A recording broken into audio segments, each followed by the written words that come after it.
One folder lang pala, Mr. Chairman, kaya manipis lang. So, we take advantage of this opportunity to look at, to browse over the logbook. And perhaps CIDG should be proactive enough. Silipin nyo na rin kung makakatulong sa inyo with the permission of the council here. Abogado naman sila. Hindi naman incriminating yan.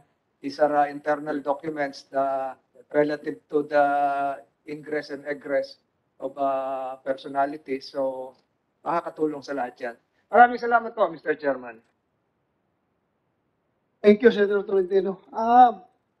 Ang nakalagay dito sa report ng CIDG is that ikaw ay event supervisor, hindi roving guard. Ano ba ibig sabihin ng event supervisor? Ilapit mo, lapit. No po, Your Honor. Ako po yung isang in-house roving po. Nag-iikot na po ko doon sa mga area, sa kayong mga... CIDG, bakit yung sinulat dito na event supervisor?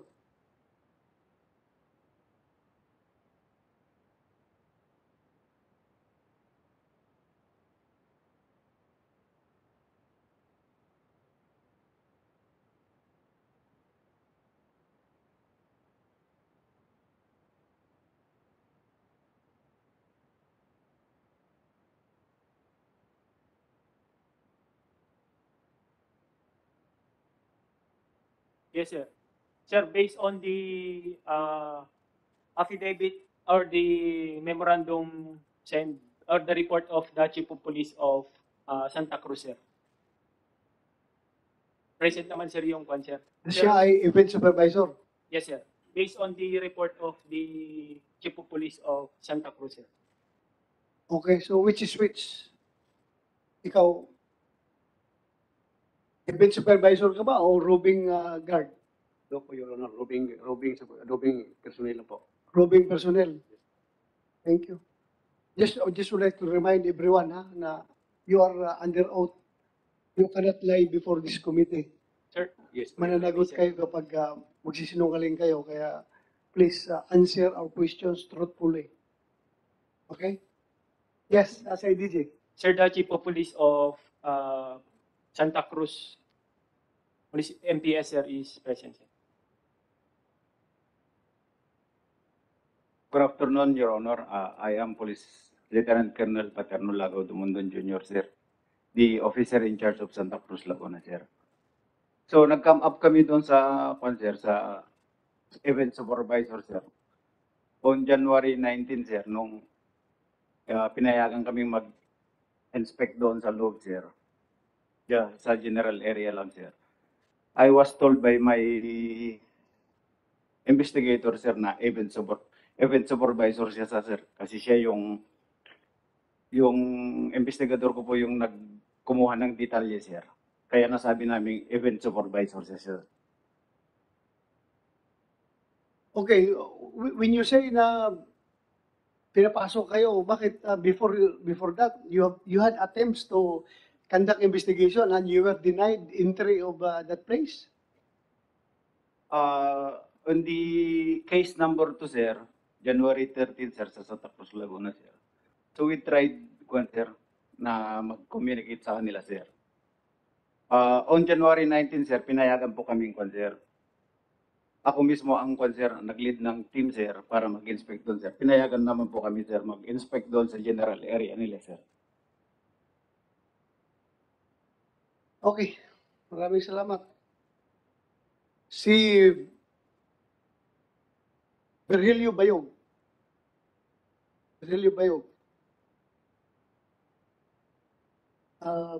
Saan ka na-assign?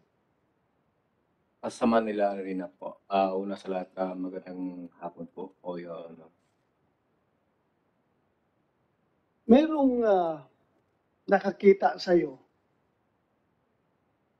may kasama ka pang isa, na after na hold yung 6 doon sa Manila Arena, nakita ka at kasama yung isa na ginagather mo yung mga gamit ng mga nawawalang tao, yung nahuhold na tao. Anong masasabi mo dito? Sorry po, Your Honor, hindi ko alam yun. Sigurado ka, huwag ka magsinungaling dahil Opo, you're under oath, ha? Opo, Your Honor. nakita ka ng isang nag-occupy doon sa kabilang adjacent na, anong tawag yan? Yung bahay na, farmhouse. Farmhouse na inoccupy ng grupo na na-hold yung 6 na tao.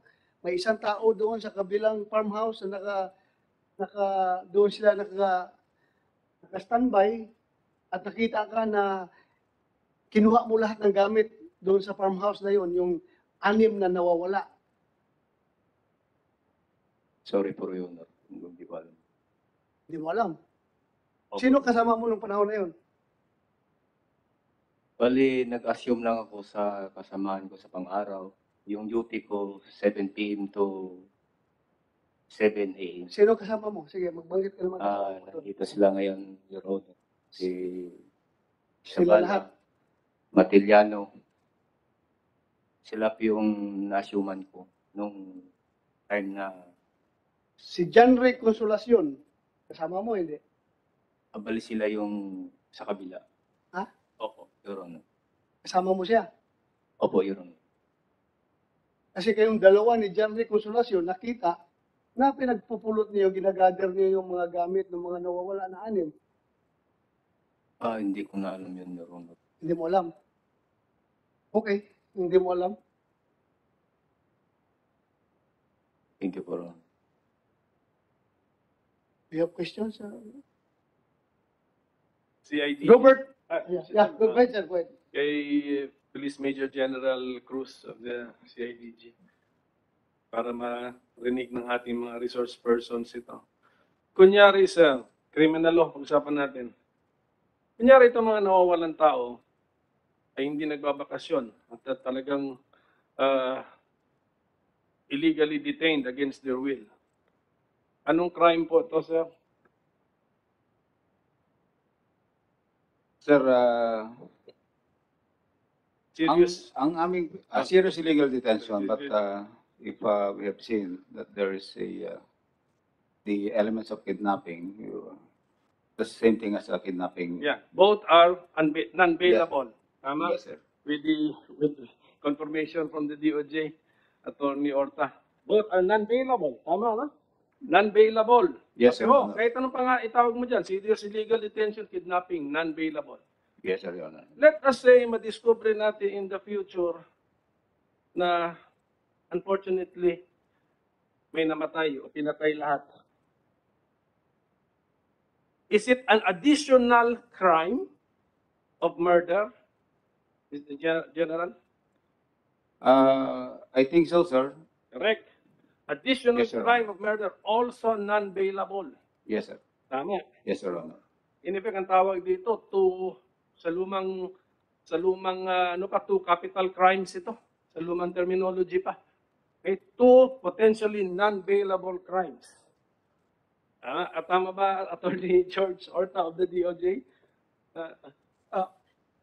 Sir President, if the evidence of guilt is strong, Yeah. then it's correct. Correct. It's non-bailable. Yeah, correct. Hindi naman tayo mag-charge siguro ng hindi malakas ang ebidensya. That's why we're taking time here. So, yan lang po yung gusto kong malaman ng lahat. I mean, and then in chess, naglalaro din ng chess ang ating chairman. There are the pieces, the king, the queen, the rook, the bishop, the knight, and the pawn. Meron po mga piyesang sinasakripisyo. I hope you do not allow yourselves to be the pawn which is just sacrificed in a game of chess. Kawawa naman. I mean, kawawa kayo. These are non-bailable crimes. Kaya, and what is the, if somebody knows something, wants to get out of a system or a syndicate, what do you advise him to do? What is our remedy? Do we have a witness protection program? Do we have something like that, General and Yusek? We have in the DOJ, Mr. President, the witness protection program, the qualification of which would depend, of course, on the circumstances. But it's also always an option. Yeah, if someone feels that he is being sacrificed, can he run to that witness protection program to tell what he knows? But he will be protected by the government. Garantisado dapat ang protection ng gobyerno. Tama ba, Yusek? tama po, Mr. President, kung magka-qualify po sila. Anyway, hindi naman si IDG nag-handle ng witness protection program, kaya hindi na lang si Major General Cruz ang sasagot. Apo. Sige. So, Chairman, yun lang po yung gusto ko i-clarify kasi plus, pag malaman pa ni Chairman na nagsisinungaling under oath, another crime. But this one is at least not a non-bailable crime, no? Sige po, Mr. Chairman. Thank you. Thank you, Senator Pimentel. Roberto Meteliano. Magandang hapon po, Your Honor. So you are employee of Alpha Red Management Systems Incorporated. Opo, Your Honor. Ano itong Alpha Red Management Systems Incorporated? Company po. Company. Opo. Hindi ito security agency. Hindi po. Hindi ito security agency, ha? Hindi po. Anong trabaho ng Alpha Red Management Systems Incorporated? Anong ginagawa ninyo?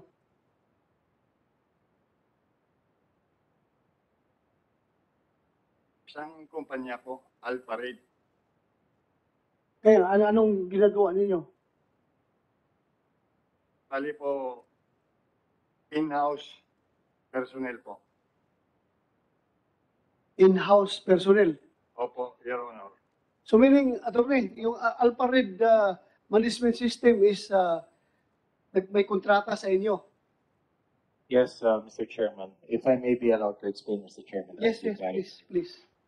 Alpha Red Company is a production company wherein it handles the events of Lucky 8. Considering that Lucky 8 is just a starting company, we entered into a contract with Alpha Red Company who handles the production and management of arenas and cockfighting events. So it's a separate contract. So kasama doon sa services na being offered or being rendered by Alpha Red Management System, yung roving guards. I wouldn't say that they are security guards, Mr. Chairman, but they are roving personnel. They are asked to be assigned in the perimeters and be rotated once in a while. Primarily, they also assist vehicles that comes in and those na, I would say, nagbababa na mga gamit. Okay, so basically that is their task. And on top of that, in addition, there are also uniformed personnel in the said perimeter. So Anong uniform nila? uniformed personnel, that's where the absolute agency. Yun. Yes. Yun ang agency. Yes, Mr. Chairman. Security agency. Thank you po. Thank you. Maraming salamat din po, Your Honor.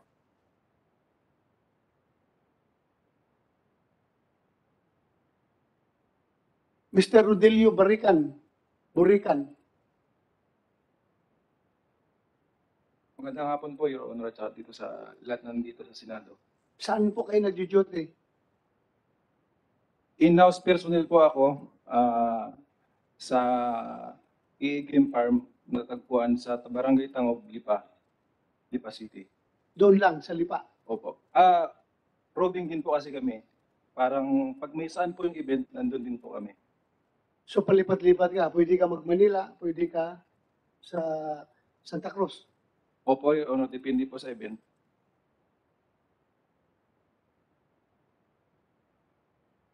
Wala kang napapansin doon sa mga nawawalang tao?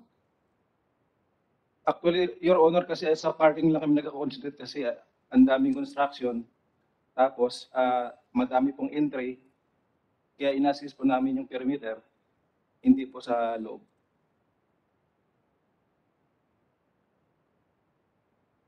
Thank you. Rafi Fuentes. Yes.